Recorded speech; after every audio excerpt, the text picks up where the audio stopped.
The Golden Verses of the Pythagoreans is the title given to a comparatively brief poem, the original authorship being unknown. Traditionally, it is believed that these verses were written by Pythagoras himself. There is much to indicate the possibility, but the actual facts are not available. We know, however, that at a comparatively early period, these verses were regarded as a true exposition of his teaching, and the internal content binds them very closely to the school of Pythagoras. As we realize, very little has come down to us in the actual words of this great Greek philosopher. He is recognized and revered principally for the mysterious impact which he bestowed upon the entire field of classical learning. Nearly all who came after him in Western culture have admitted indebtedness to his system. Yet this system has survived mostly through interpretation and commentary by other persons. Pythagoras flourished in the 6th century before the Christian era. His school at Crotona was ultimately destroyed by vandalism, and it is believed that the master himself was martyred. At the time of the destruction of the academy, or institute, the buildings were burned, and it is assumed that this is the cause of the loss of such manuscripts or documents as might have survived about him. We also know that he was little given to placing his teachings in written form. He taught mostly in person and by conduct, and therefore only those who received advancement within his school were permitted to have direct contact with him and to receive orally the instruction which he bestowed. Some fragments in writing, either his own or notes by his disciples, did survive. These have more or less disappeared in the course of time, unless we are to assume that the best of them have been gathered into the Golden Verses. One of the outstanding interpreters and commentators upon these verses was Heracles, and we are indebted to him for the form and beauty with which the verses have descended to our time. Nor should the student expect to find within this brief structure any elaborate dissertation upon Pythagoreanism. As again might be suspected from the nature of the man, the verses are very largely a summary of the practical aspects of philosophy. In these verses, a way of conduct is exemplified, and the truth seeker is brought into gentle but strong association with the Pythagorean mood about learning. It was evidently the teaching of this great philosopher that all philosophy was for two purposes, and that by various applications these purposes led to ultimate enlightenment. The first end of philosophy was the life of virtue, and the second end of philosophy was the restoration of the state of the soul in its relation to truth. This was conceived to be a twofold path, because in the first part, man, by a series of decisions made in his own nature and of his own free will, qualified himself for learning. The second and following part assumed this qualification had been attained, and that from that point on, the mind and the reason, liberated from ignorance and error, could proceed directly toward the contemplation of reality.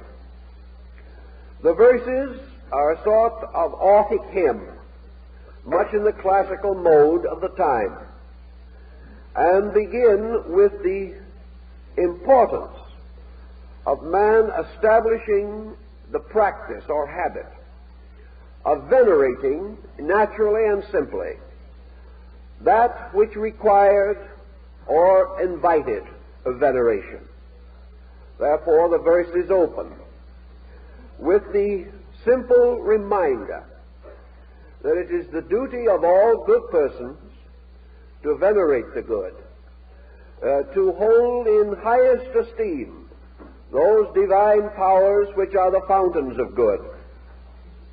Thus man is encouraged to acknowledge and to learn to adore and understand the spiritual roots and beginnings of our life. And in the Greek manner, it would be natural that the verses should therefore open with a kind of hymn, inviting the truth seeker to pay homage to the gods, the heroes, to just persons, and those who by various achievements and attainments have become worthy of our deepest and most continuing regard. It was the natural practice of the Greeks to invite the individual to grow through a kind of discrimination, and this is represented in the opening sections of the verses. The individual who can perceive the good, though he may not yet practice it, who has this discrimination within in himself to honor first that which is most honorable, to venerate first that which is most venerable, will through these procedures come to recognize the importance and dignity of good things. If we give our lives cheerfully and our hearts and minds gladly to those things which are best, if within ourselves we gradually develop a code in which we honor, respect, and revere those qualities which are most eternal, most worthy of our general and continuing admiration, then we are constantly presenting ourselves with good ideas. We are constantly reminding ourselves of the importance of the life of virtue as the pathway leading to the attainment of truth. Now, many persons today in our way of life do not feel very much respect or reverence or veneration for anything. And we sort of feel today that to bestow such a mood is to fall under a kind of antique pattern. Yet, Pythagoras was probably wiser than most moderns, not in the fact that we should go about worshiping each other. Such was not the intent of the verses, but rather that we should have discrimination enough to choose to bestow our largest admiration upon that which deserves it. For only by so thinking and feeling, only by giving of ourselves to that which is a just and legitimate requirement, can we maintain our own orientation in this world. One of our troubles in the modern world is that we venerate the wrong things. And because man is a venerating creature, he must have his heroes. We all must respect something. And Pythagoras points out that when we respect that which is superior, we inevitably incline ourselves to become like that superior. Where our heroes are, there our allegiances are also. And that which we really believe to be better, we inevitably and instinctively emulate. If, therefore, we emulate the wrong things, if we choose our heroes from the wrong levels of attainment, then instinctively and clearly we are indicating weaknesses in our own natures. Everywhere, in everything, man should reserve his respect for that which challenges him to greater attainment.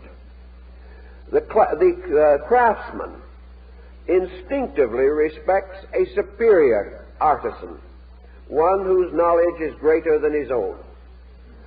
The average musician respects the greater musical genius. The average physician respects the great physician.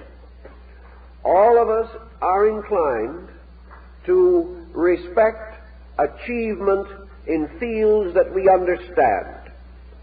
And this instinct should lead us ultimately to recognize the need to venerate those great principles in the universe, which are the fullness of all qualities, which today we recognize and practice only in part.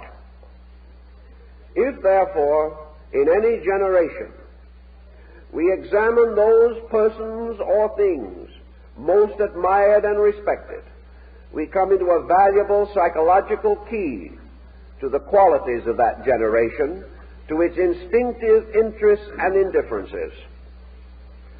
If we then are to progress along the way of philosophic enlightenment, we must begin to respect those qualities, those beings, those principles in nature toward which we are striving, and which we must visualize, at least within ourselves, if we are to have the courage and industry to proceed to the attainment.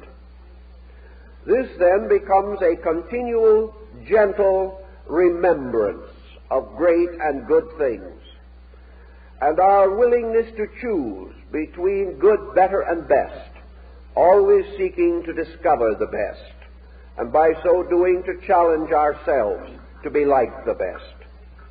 I think this more or less summarizes the opening thought of the verses. From this opening thought, we then move naturally to the beginnings of philosophy. And these beginnings have to do with the refinement of conduct. All growth begins with a kind of dedication. The individual cannot proceed unless he regards the end to justify the effort. Unless he has purpose, he will never move directly toward it. Unless he has an archetypal conviction, he will not live according to that conviction. Thus we come upon what might be termed the theological overtone of the verses, namely the man gradually experiencing within himself, through learning, through observation, through association, gradually experiencing the fact that there is a better way of life than that which we commonly live, and that this better way of life has rewards and opens doors and brings consolations that the lesser way of life cannot experience. Thus the verses invite the individual to recognize that a superior way of life is man's protection against those conditions which arise from an inferior way of life. That growth is continuous, and that therefore man is constantly seeking nobler and fuller expressions for his own internal resources. Thus, the beginning of man's life of discipline is not effective unless this discipline is purposed. The individual cannot discipline himself, nor will he find the incentives or the moral support of his own energies unless this discipline is purposeful, unless it becomes the most important thing in all the world. The individual will not have the energy and the continuity and the dedication to carry it on toward the attainment of self-improvement. Pythagoras obviously knew in his time, we find records historically bearing upon these matters, that the average person, though he be uncomfortable, miserable, variously dilemmaed, does not in all these negative circumstances have sufficient energy or sufficient inducement to correct his own way of life. He would rather hope against miracles, phenomena of some kind which will save him in spite of himself. He seeks to surround himself with comforts to substitute for the absence of securities. He is forever compromising because his incentives and his inducements are not great enough. Now, the Pythagoreans were well aware that man's inducements must clarify with his growth. The individual in a state of ignorance cannot be certain of those great good things which are the ends of wisdom. Yet discipline comes to him from another source, whether he be certain or not. And this source lies in the religious conviction of his peoples. In those days, of course, what we would term today the agnostic or the atheist were rare. There were not great numbers of persons who were unbelievers, who did not have some faith or substance of belief in themselves. Therefore, the beginning of this discipline was to a degree simple religious virtue. The individual standing in the presence of the Decalogue delivered by Moses, or listening gently and quietly to a reading of the Beatitudes, was moved not by reason, but by faith, by the recognition that these words, these commandments, these great institutes were wise, were benevolent, and were so considered as to make life best for him. So the beginning of the life of virtue is the acceptance of the divine way, as brought by revelation, by teachers, by venerated prophets, and by the great spiritual leaders of the race. Under these conditions, the individual may turn to piety simply because it is the good way, not because he understands why, but because he knows in his daily conduct that persons who live this way are better friends, better relations, more honorable associates in all the walks of life. He learns in his daily living that we finally depend for our safety in this world upon the honor of others, and that this honor is important to us, and that our honor is important to them. Thus, the honorable life must precede the life of discipline. It must be a way in which, for reasons commonly obvious, we do those things commonly approved as good, maintaining constantly with it the simple faith that the performance of these good things is not only acceptable to our fellow men, but is in harmony with the great religious and spiritual universe in which we exist. So in the beginning all things may not be clear, but that good is desirable is universally accepted, and that which is desirable shall be practiced on all occasion and with all fortitude, and the individual shall, in the service of good, strengthen such resources as he may possess. So the Pythagorean golden verses begin to emphasize the gradual establishment of value. They begin to point out how man attains to his natural human estate, and that this estate begins in the cultivation of adequate self-control in all things, that there can be no victory for the individual who is unable to direct his own life, that this direction of life becomes more clear as we proceed, but that at any stage the individual must still be the leader of the total of himself. So we have another ancient classical axiom, namely that man as a being, as a center of life and light, must lead his total personality and never be the victim of it. Thus the best part of man must govern man, even as the best part of men must govern the rest. And as God, being the best part of the universe, leads all of it, so in every creature there is a God. There is a supreme being, or power, or principle, that which is superior to the rest, and this must always guide the rest. If the individual is not led by the best of himself, he falls not only into evil, but falls away from religion. For the best part in all things is that part most like God. And not to be led by that is to fall into error. Thus the God in things must be the protector, the guardian, the teacher, the guide, and the master of all the parts of its own nature.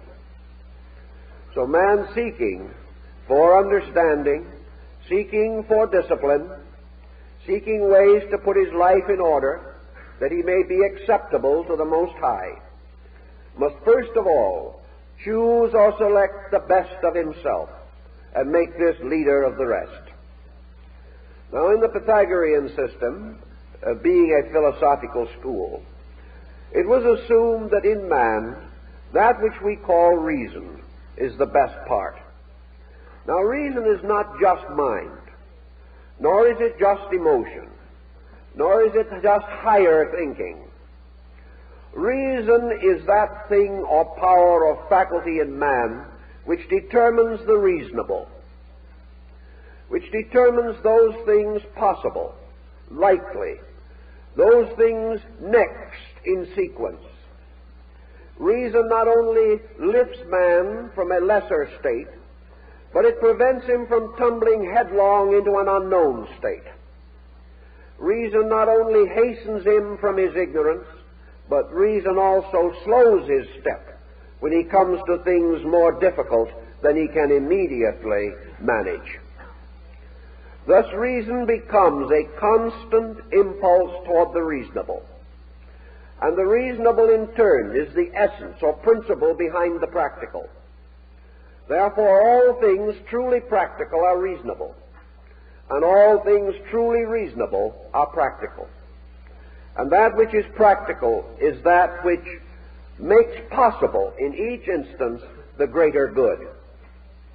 Thus all practical purposes are those purposes best calculated to most directly attain a desirable and necessary end.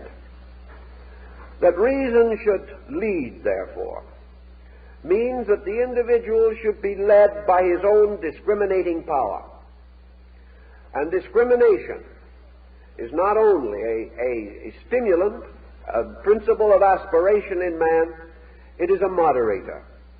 It is a guardian against all excess. And Pythagoras was one of the first to point out that aspiration not controlled by moderation can itself be an excess, and that there are many virtues which, if over-practiced, become vices, and nearly all virtues separated from the total pattern of the way of virtue, isolated and broken off from the parent stem, will themselves lead to confusion and discord. So the reasonable must in all other things be the governor, most suitable to be venerated, most worthy of our admiration. And by the reasonable, the Pythagoreans pointed out that in man, these reasonable powers are like the divine powers of the universe. They are not only the guides, but of themselves and in themselves. They are the sources of the reasonable world, a world of things essentially good, until through ignorance and through man's own lack of discipline, they are brought into inharmonious proportions and relations. Thus man is to be guided and led by the reasonable, by the cultivation of his own faculties and powers, so that he may become a reasoning being. Now, reasoning also points out that in life nothing must be done without a reason, and nothing for which there is a reason may be left undone. So the Pythagoreans were very strict on this point, that the moment it becomes obvious that we have a need, that need must be met. And it must be met in a manner that is in accordance with the laws governing right action. And in everything, a problem always implies that man has not yet focused his own reason and his resource upon some circumstance of life. Man can never be problemed by that which is less than himself, but he is always in the presence of problem when he deals with that which is in excess of himself. Therefore he must grow, and solution is always the enlargement of himself, so that he becomes greater than the problem that confronts him. Now the reasonable, if it is once enthroned as the governor of life, and its responsibilities and its proprieties are delineated, the reasonable then begins to demand of man that he unite all other resources in its service, that all things must lead to a fulfillment of reasonable ends and purposes, and that man's composite nature must serve his enlightenment, contribute to it, and assist him to grow more rapidly. The Pythagoreans then begin their natural disciplines, the disciplines of reason, by telling the individual to look into himself. And to look into himself, they established a discipline which is strongly emphasized in the golden verses. And this is the discipline which we might call retrospection. That every person at the end of his day must sit down and turn his own life into a text for his own enlightenment. Most of us are so busy contemplating the works of others, disagreeing with the opinions of others, and dissatisfied with the conduct of others, that they totally ignore self-analysis. Yet self-analysis is more vital to man than the analysis of anything else. For by self-analysis, man begins to prepare the disciplining of his own conduct. Thus, to the Pythagoreans, philosophy is not an intellectual pursuit. It is a way of life. It is life under the discipline of the reasonable. And any abstraction that cannot be immediately associated with immediate conduct must be held in suspension until the proper time. The mind shall never go into vagary. It shall never substitute intellectual activity for discipline. It shall never retire into a contemplative existence by which it is permitted to ignore conduct. The individual is not to sit in a mountain somewhere looking down indifferently upon his own conduct. He must grow through his conduct and must use his own personal experience as the great text which will lead him toward the life of discrimination. If he becomes sincere in this, if he is honest, he will then be able to look back not only upon the preceding day, but perhaps upon preceding years, and begin to benefit by the things that he has along the way rejected. Man is forever rejecting truth. The moment this truth appears uncomfortable, the moment it differs from his own personal pleasure, will, design, or opinion, he promptly forgets it or ignores it. But out of his retrospection, he may restore it again as a guide and lead to conduct. In going back through the day, the verses tell us that it is the duty of each individual to perceive through contemplation those procedures which he has practiced and the results which they have attained. He should search for those things which he has done well and observe the useful consequences. He should perceive those things which he has not done well and notice how they brought misery or misfortune upon himself and others. He must search out also the good things which he has not done, which had he performed them would have gained advantage to his world or to himself. Also the things which were bad which he has performed, and should gradually use his own life as a textbook. He may always say to himself in the Pythagorean mood, if I am not happy, if I am not adjusted, if I am not constructively dedicated, then there is something wrong with me. Now, Pythagoras makes this tremendous point, that it is utterly worthless for an individual to be miserable and at the same time say that he is right. He cannot. He may be right in a sense, but that sense is not great enough. He may have been true to the wrong things. His insight may not have been great enough to lift him above the level of problem.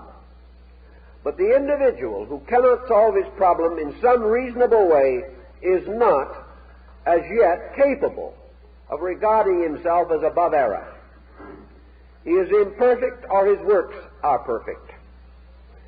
And that which is essentially true will never result in that which is essentially untrue. Always, then, the individual's discrimination must be strengthened through the observation and reflection upon the consequences of immediate conduct. Man may also gain from this a certain reference frame. And having considered these matters in relation to his own nature, he may reconsider them in the nature of tradition and of example and of experiences with others around him or out of the memory of his religions, philosophies, arts, and sciences.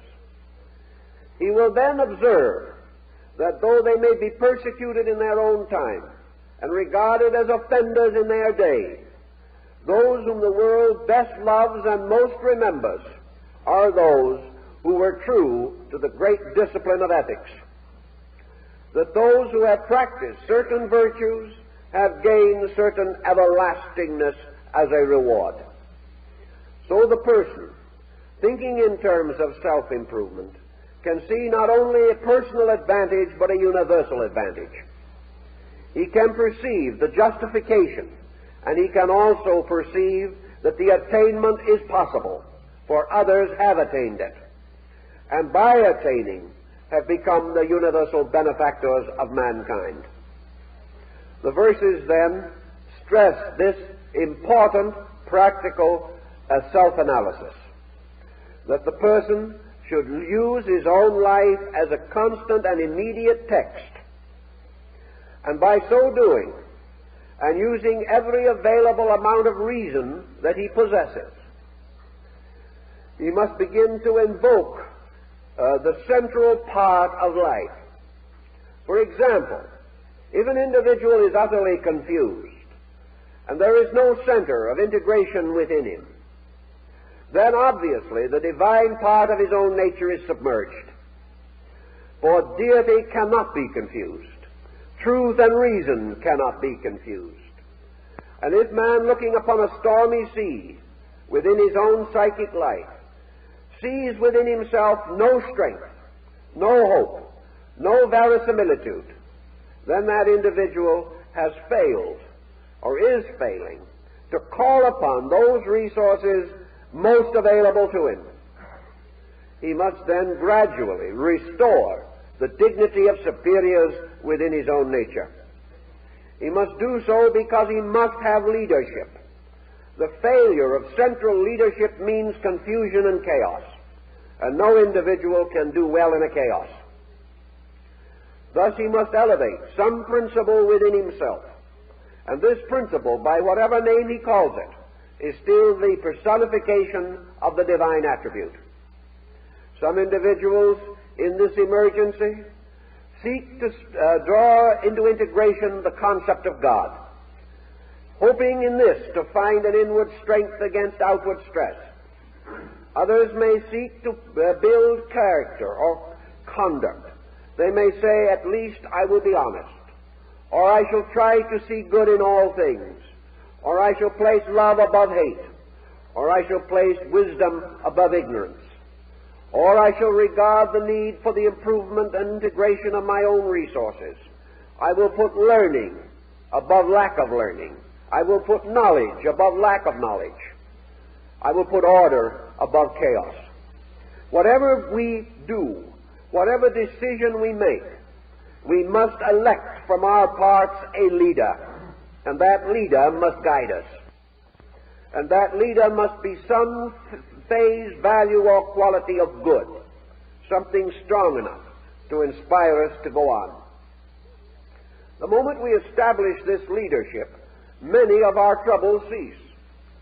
Most of our chaos and confusion is overcome.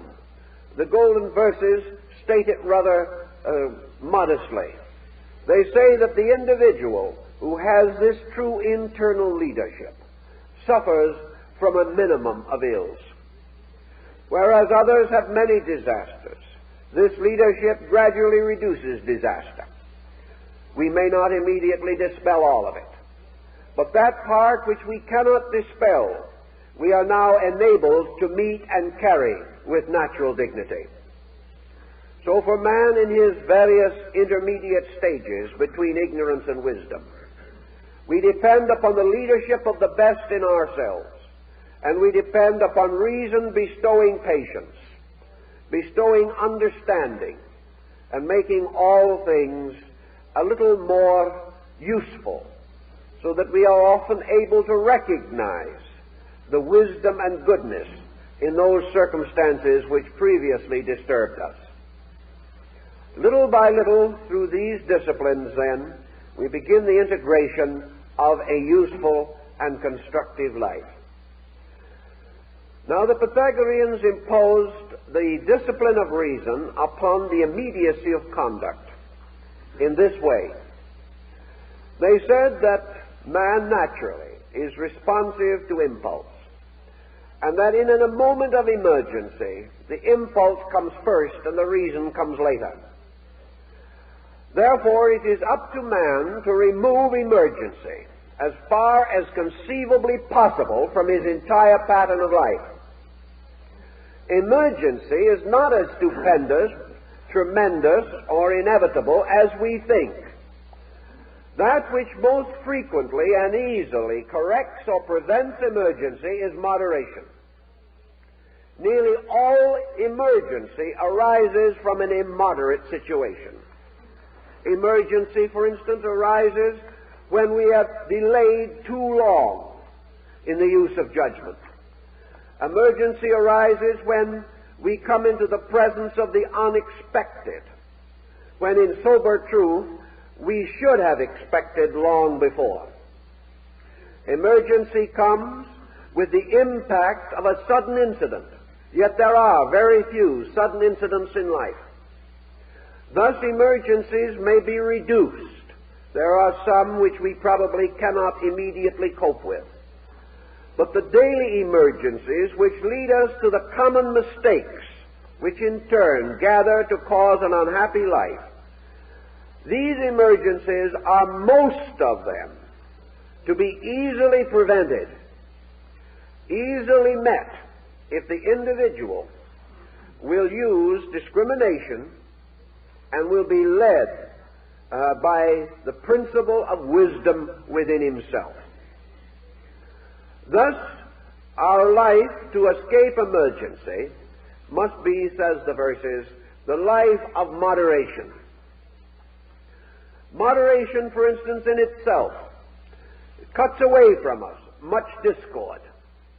Moderation in all things will not only assist us to rule our affairs more adequately, but will liberate much of our time from the burden of critical situations.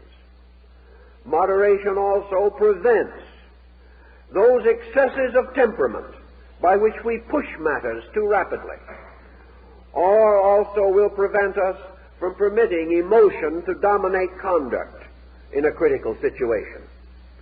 Moderation is the reduction of excess.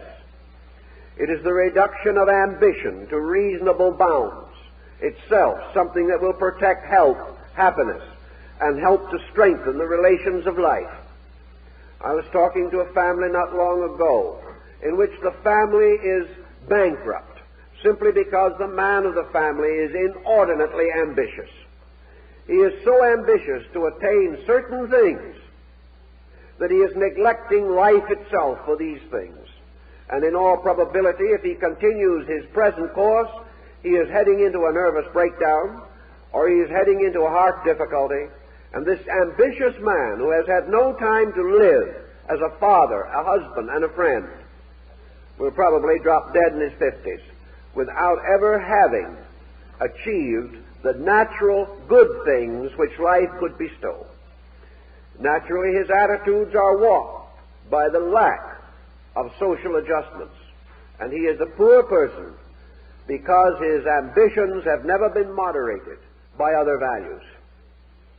Always, moderation releases energy from things inferior and dedicates it to the attainment of things superior.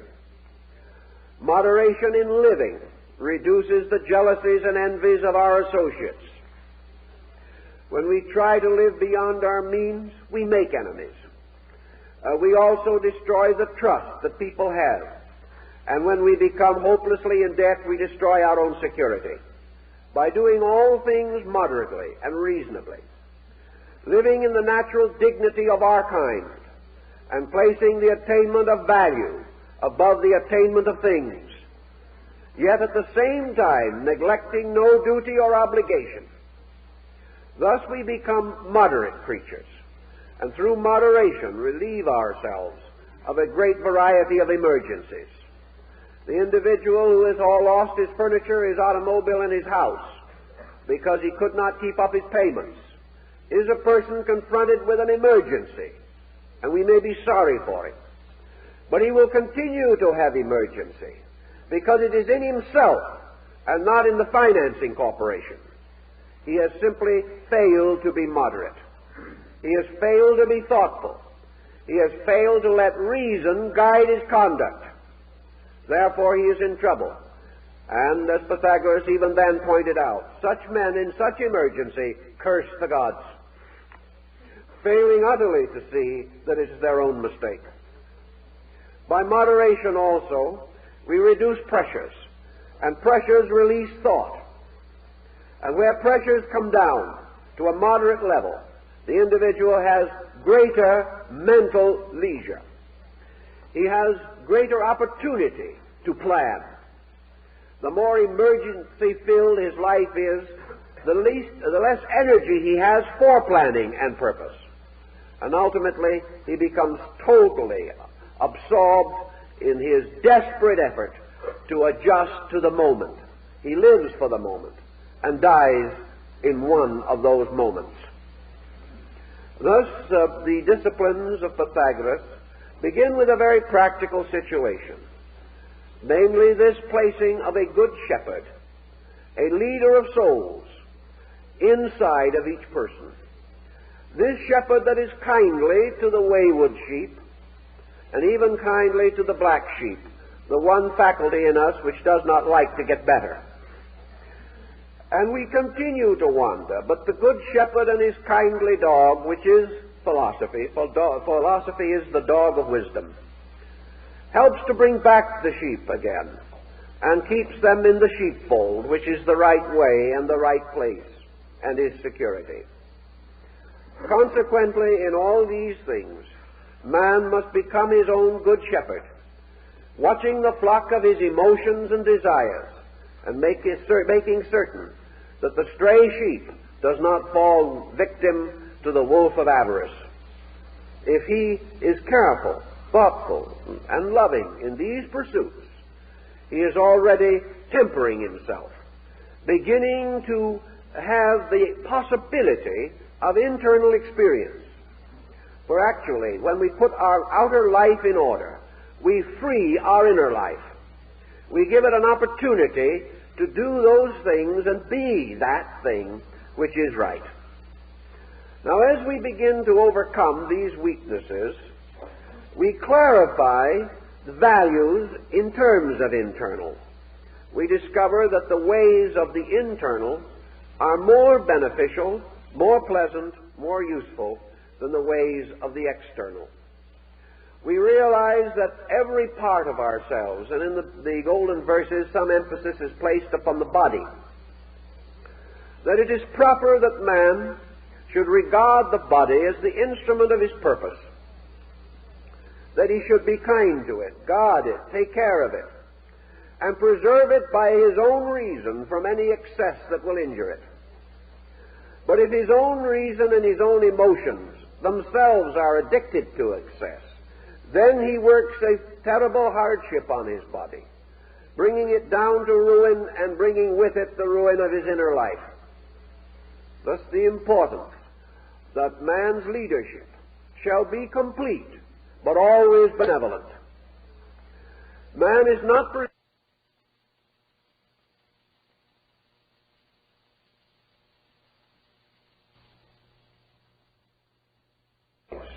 the simple purpose which he wishes to achieve.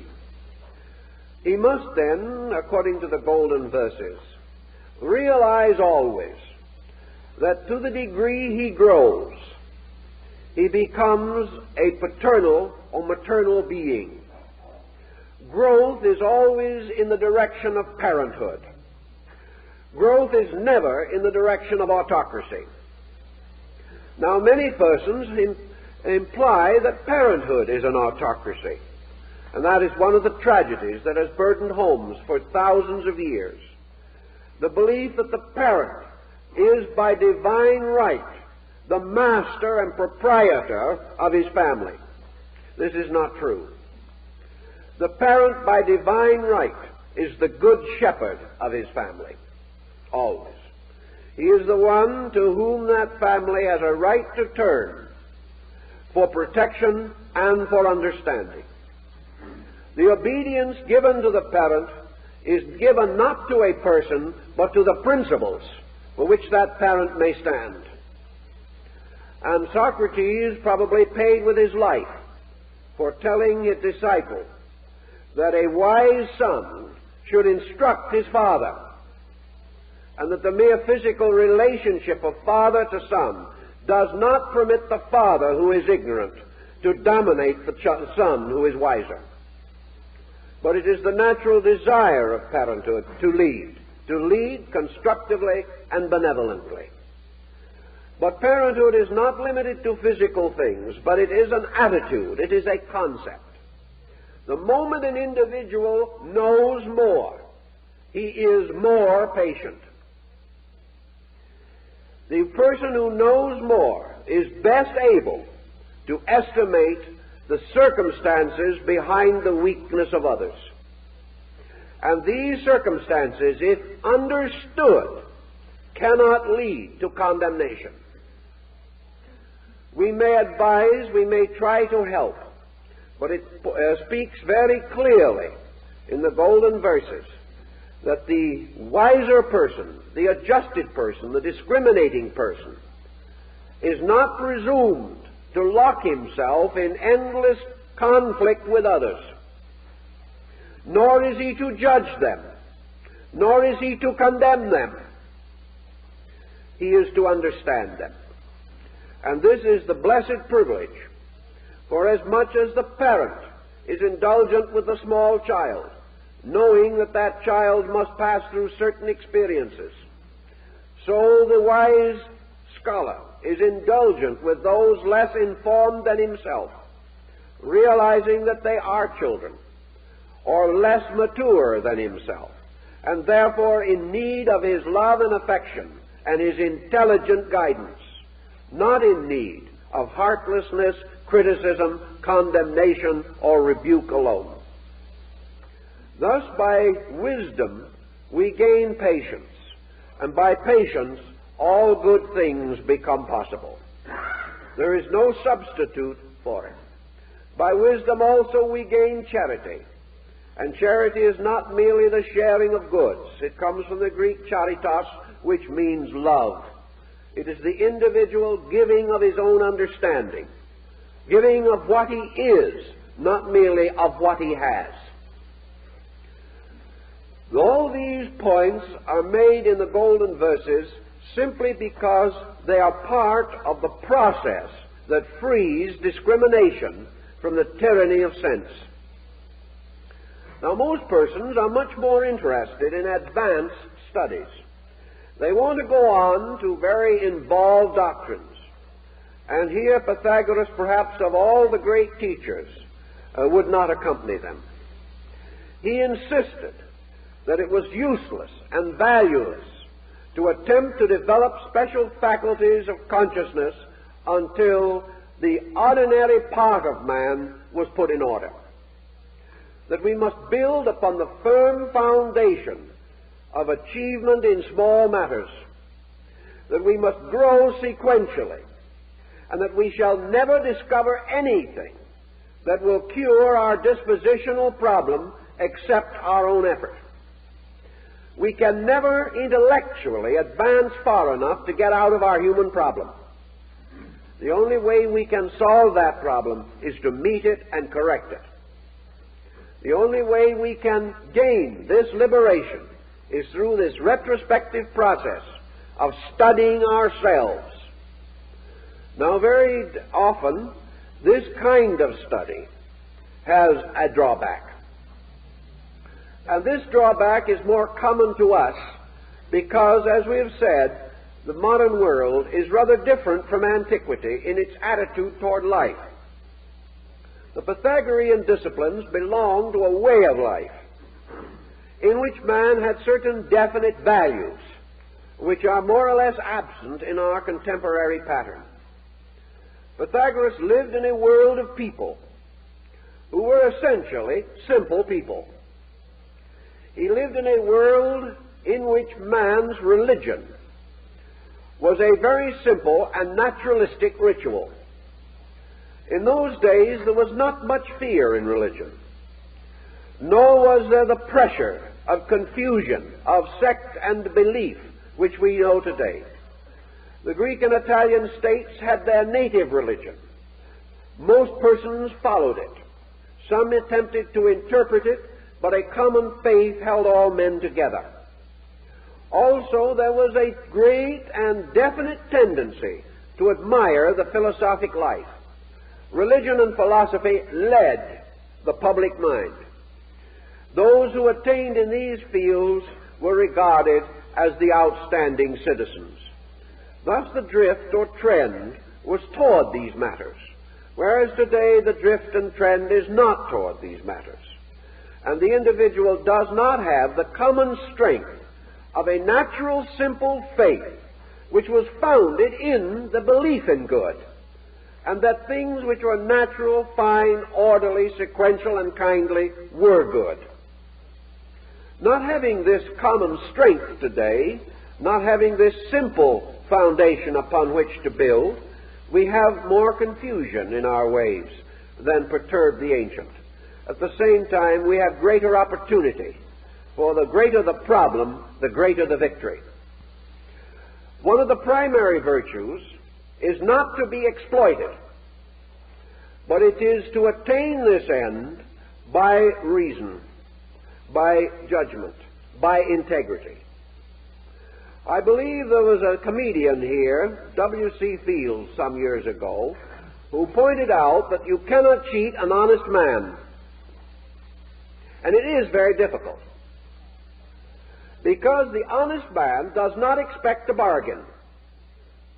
And nearly all trouble begins when we try to get something for nothing. From that moment on, we are ready to be exploited, because our own attitude is actually an open invitation to the dishonesty of others. And we will ultimately find someone who will take advantage of us. If, on the other hand, we expect nothing we do not earn, we have discrimination in matters of quality, we have foresight not to permit ourselves to become involved in situations we cannot control, and little by little we have ordered our own lives, we are going to be very, very hard to cheat. The individual who, forgetting himself, bestows his total life upon others is likely to be a greater burden than a help. And the person, knowing not what to do, helping others to do it, only compounds the confusion. The blind lead the blind, and all fall into the ditch together. Therefore, the first duty of a leader is to make sure that his own eyes are open. And in order to have them open, whether it be in the simple leadership of home and family, or in the greater leadership of nation or race, the leader must have internal resources greater than his followers, or he is not justified in leading them. And these resources must be good. They must be resources founded in virtue, guided by wisdom, moderated by reason and judgment, and given constant vitalization by the impulses of virtue and truth. When these things are present, then good results, and the individual finds his growth and his natural way of life constantly enriching. This Pythagoras pointed out again, that the Pythagorean way of life was not for everyone at any given moment. He could not cause the individual to come into those emergencies of life by which decision is necessary. He could only point out that once the individual has determined to improve himself, it can be accomplished. If, therefore, the individual, coming in his own due time to that maturity of insight which makes him realize that improvement is necessary to survival, only that individual is ready for the philosophic life. And having made this dedication, he can then proceed as far as his own integrity will sustain him. And he will go as far as his insight will sustain his determination to succeed. This was called the philosophic few, that group that had reached the point where it had suddenly realized that its trouble was due to itself. The world was then divided into two parts. The larger part, being composed of persons who blame others. They are the unphilosophic material. Then there is the smaller group that recognizes self-responsibility for the consequences of conduct. This is the smaller group, ready for greater insight. And those who had this insight could be led along the road of wisdom and could make that journey which leads finally back to our eternal home.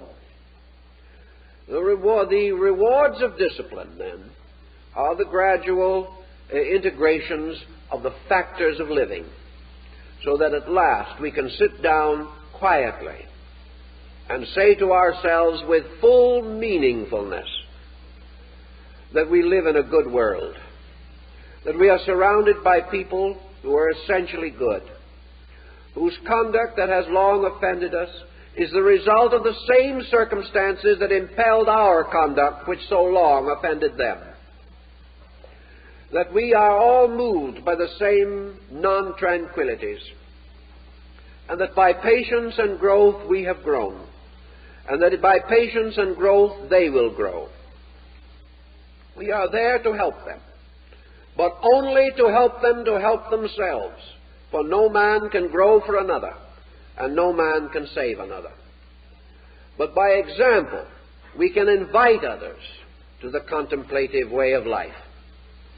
Having gradually reached this integration in ourselves, we come to the end of conflict. We are no longer bowed down by the opinions of others. We no longer cater to their weaknesses. We no longer subscribe to their superstitions. Rather, we live quietly, respecting all things, and serving mostly and with all our contrition of spirit that which is essentially true. Thus we come to what might be termed the fulfillment of the cathartic discipline of purification. We have removed impurity from ourselves.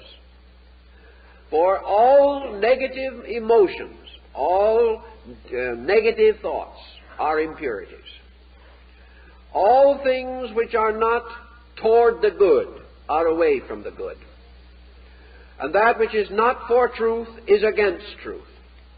And that which brings misery to ourselves and sorrow to others is not for the truth. Nor can we practice it with good grace, even though it be a dogma or doctrine of our time. We must be superior to these things For we find that dogmas and doctrines are man-made formulations around ideas essentially superior to these doctrines. And beyond all doctrine is the simple example of the good life lived by the great teacher who was the source of the doctrine. Having thus concluded or consummated a reasonable attainment in the life of discrimination, the life of purification, the verses then tell us to direct our attention towards the sovereignties of those divine powers which are the rulers and leaders of the universe.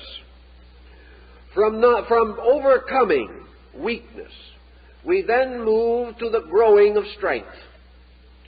From getting rid of that which is not so, we come to the cultivation of that which is so.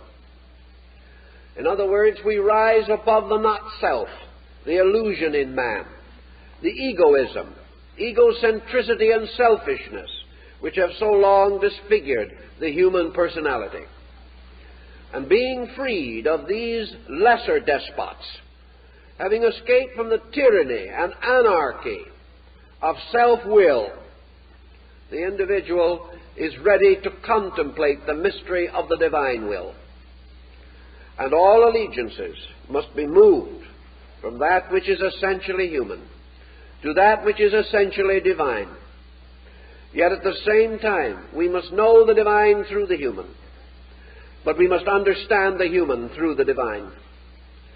They are conditions, degrees, and excellences of each other, and these we must contemplate with every means at our disposal.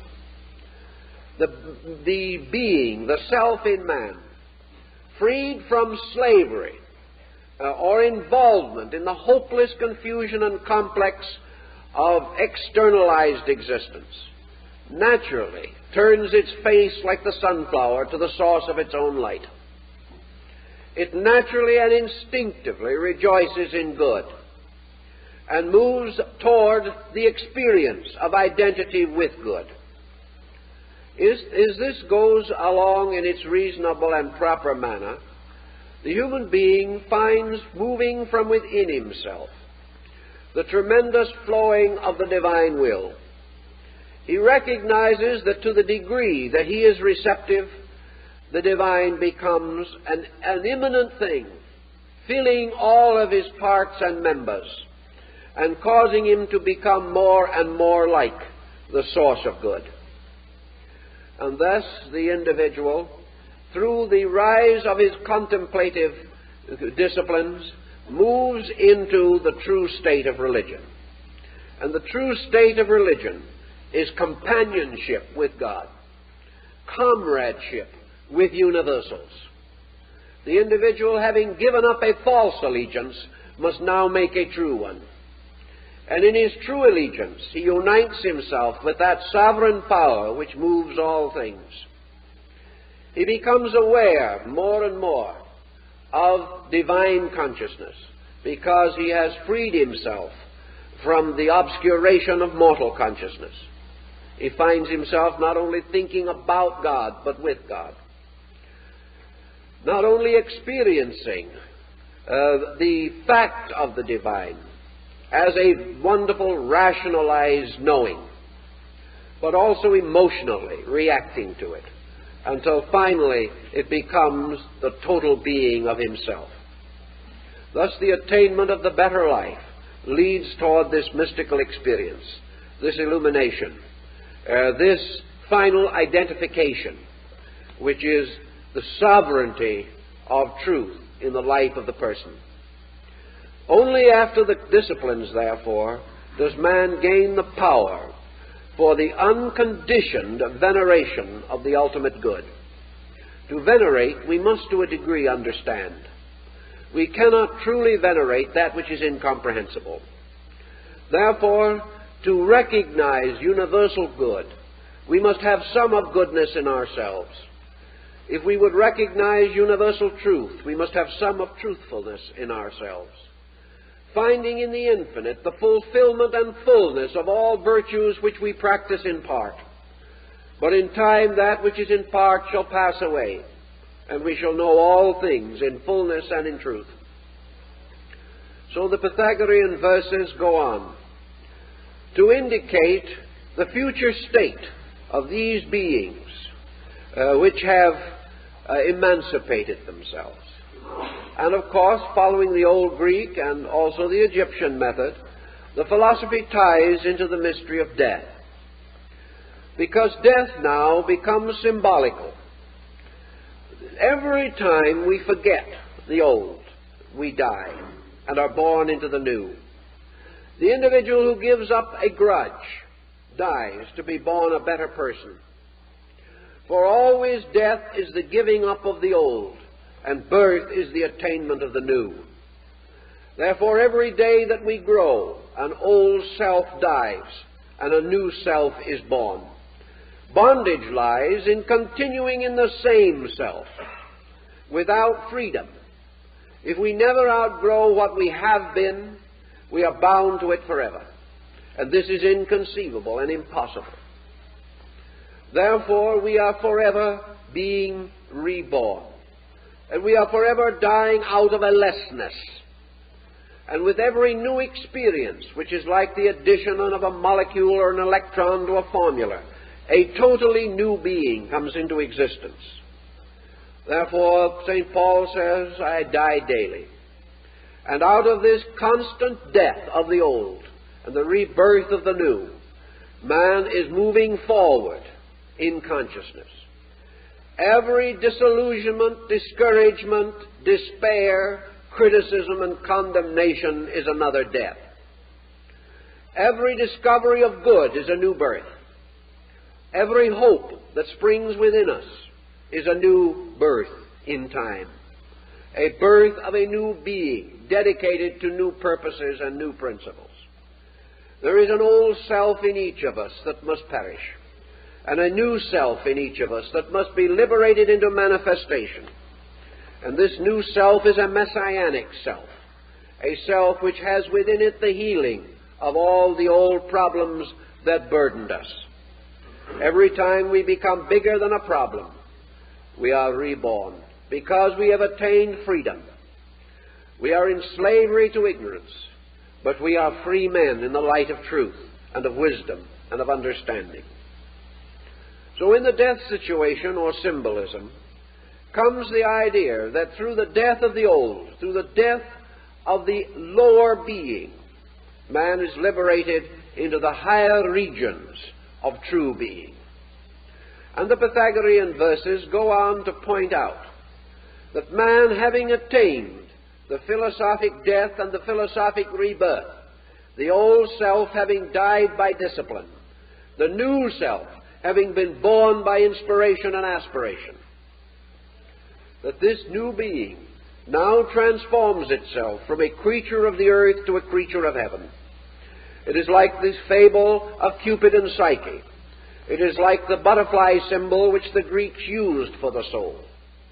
The mortal being, a caterpillar crawling upon the earth, then entering discipline or into a state of internal integration by building the cocoon, and finally bursting forth as a winged creature, flying into the light.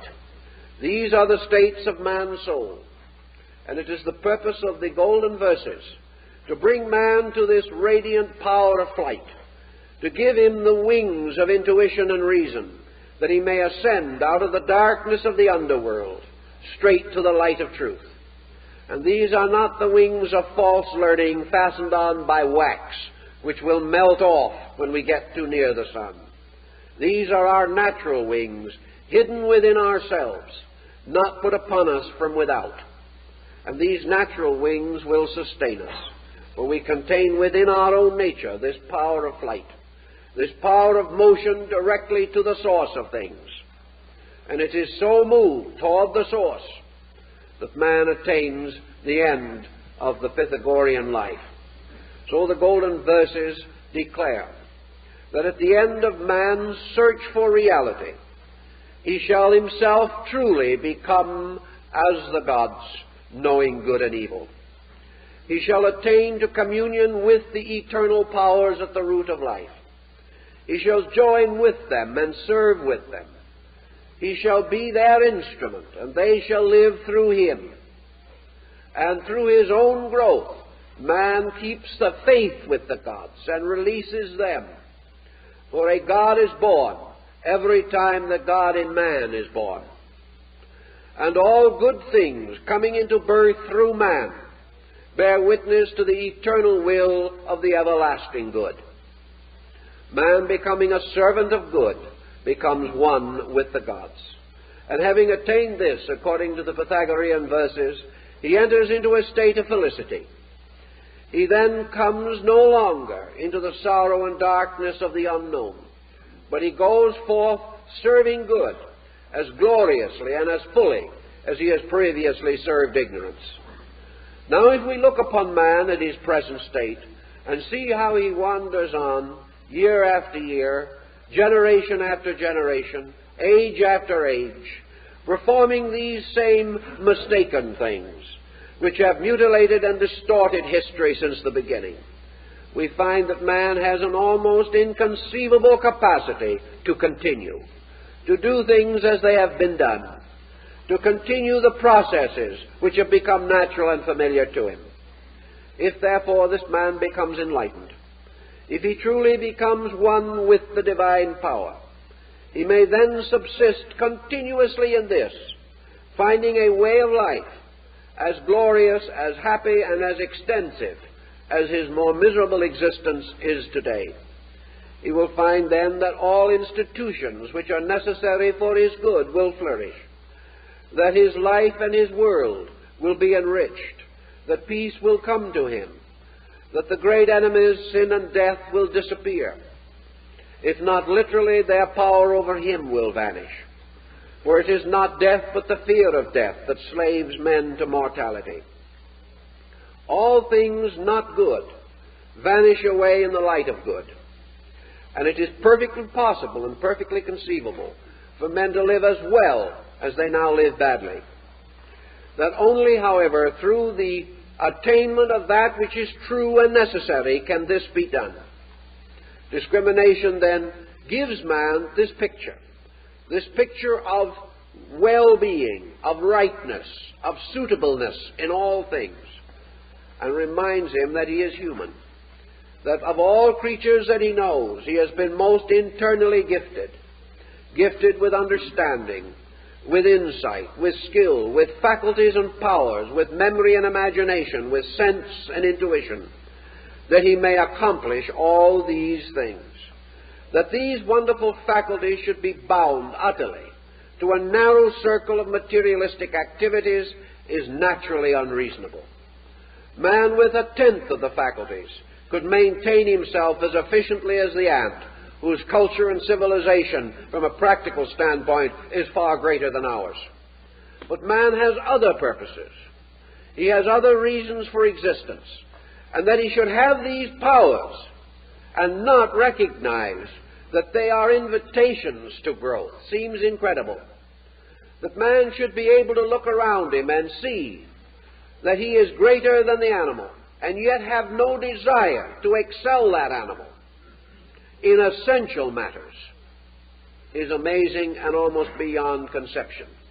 That we should see the great achievement of a few, that we should contemplate the wonderful attainments of those honored and venerated persons whom we regard as sanctified, and yet have no general impulse to emulate them, not to recognize that within ourselves is an open door leading to universal integration.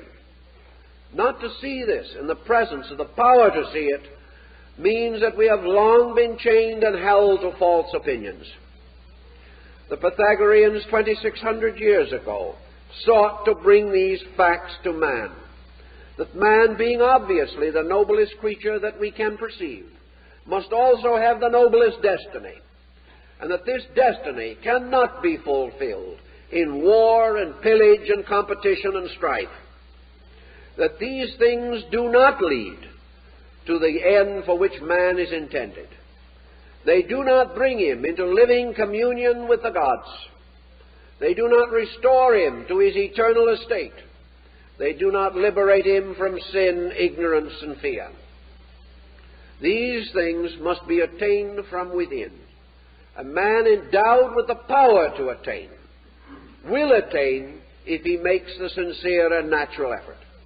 But against this effort is the constant inertia, bounded by this eternal feeling that we can't do this and we can't do that. We simply lack this tremendous drive.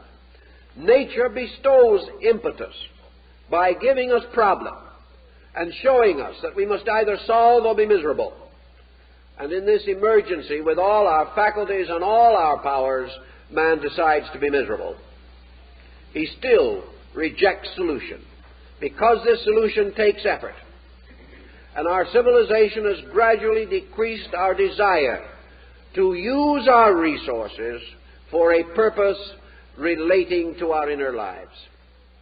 Yet without this resource so applied, our outer lives will never be solved. So the golden verses point to this future state in which man, joining with the gods in the infinite empyrean, lives forever in beatitude, not necessarily actually meaning that he's going off into the sky and stay there, but meaning that he has found heaven within himself. That when he turns inward, he turns upon the countenance of the divine being. That when he is quiet, out of the hidden springs and fountains of his own soul flow waters of life, instead of the polluted streams of his own perversions. That he can sit down and be at peace. That he can dream and hope. That his faith is stronger than any doubt. And that in all decision, he decides with the gods. And having made this decision, finds that in all things the divine power is with him.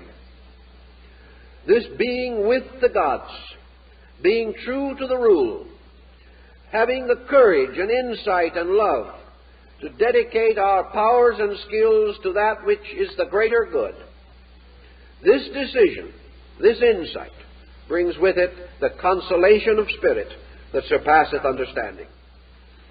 In that time and under those conditions, all these dark things will pass away. We shall no longer see through a glass darkly, but face to face. And we shall also discover that in this seeing face to face, life becomes very simple, that philosophy becomes very simple, and that out of all learning comes only the strength to do that which is simple, to do those things which are true, and then to live quietly in the constant light of the presence of truth. To make this attainment is our natural end and our natural birthright. And into the golden verses, therefore, have been incorporated what seems to me to be the essence, the substance of the noblest thoughts of man. No great religion can deny these truths. It may attempt to develop them or specialize them, but still the principle remains that man, through the reformation and rededication of his life, through the offering of himself, totally and without reservation, to the service of truth and upon the altar of good, by these dedications and these consecrations, man justifies the good life, justifies the presence of the gods, and that which he earns he shall have, and that which he serves shall come to him, and that which is his duty shall be shown to him, and he shall dwell in peace with the gods through all eternity. And he shall have, as the ancient said, his birthright in everlastingness. Time's up.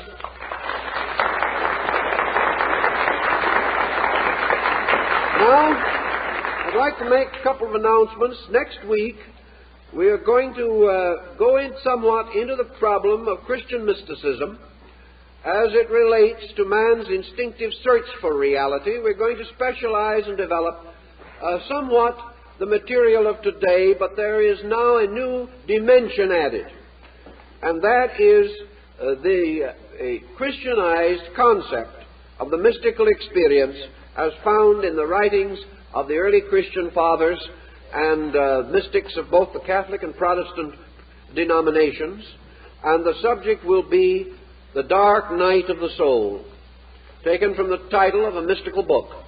But I think you will find it a rather worthwhile and stimulating line of thought. Now, on Wednesday evening, we're beginning a series of courses at headquarters. I'm taking a series on Astro Theology, or the effect of the belief in the heavens, the heavenly bodies, and the motions of stars upon the development of man's religious life. Now, a great many people today are worried about Asiatic influenza. How many people know the meaning of the word influenza? It means, literally, bad influence from the stars. That's how the word came into existence. So if you have influenza, you have a bad star somewhere. Or if you have a disaster, you have an unfavorable star. Dis and aster, an evil star. So these terms, which even in our language have come to us, may remind us that philosophy is deeply involved in these problems. I'd like to also call to your attention that we have articles on the Pythagorean system of philosophy in some of our publications. We have a section on it in our book, Journey in Truth, which deals heavily with the Greek classical wisdom. We also have an article on the Pythagorean system of numbers in our book, The Phoenix, and also extensive article on Pythagoras in our Symbolical Philosophy book, the large volume that we have had reprinted in photographic process. So therefore, you can have material about this school and its teaching from our publications. Let me also call attention to our Christmas booklets, which we hope you will find useful as Christmas cards. If you do some of your Christmas shopping with us, it will, we think, make more meaning in many instances to your gifts, also simplify your problems, and provide you with the consolation and understanding that sometimes ideas are better than things as gifts. And perhaps we need the gifts of ideas and ideals more than other things at this particular time. I'd like to also invite your consideration to the counseling service offered by the Society. A number of persons are taking advantage of it, not to get out of trouble, but to keep out of trouble. And if anyone has any interest in that subject, there is a leaflet on the table explaining this service. If you are not on our mailing list, we'd be happy to have your names and addresses, and we hope you will visit our book table. We thank you for being with us and hope to see you next week.